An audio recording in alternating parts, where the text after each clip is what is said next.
Hidup yang sudah menderita jangan lagi dibuat susah. Kita keluar dari sebuah penderitaan ini.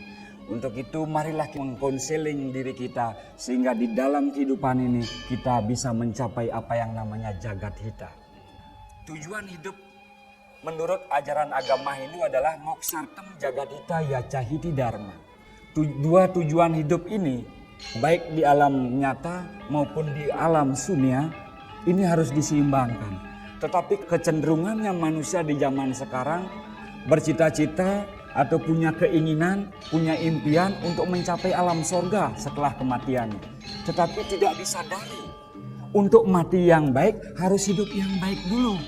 Sekarang marilah kita mempedomani kitab suci Weda, bagaimana kita menata hidup dan kehidupan kita di dunia ini, di mana dalam bahasa Hindunya disebut dengan jagat hita. Pada kesempatan ini, konsep untuk menata hidup kita ini agar kita menemukan kebahagiaan atau jagat hita di dunia ini.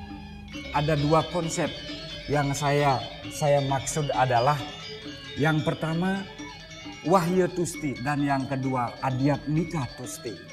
Wahya Tusti adalah bagaimana kita merasakan sorga secara jasmania. Sedangkan Adhyatmika Tusti adalah bagaimana kita merasakan rasa kebahagiaan secara rohania.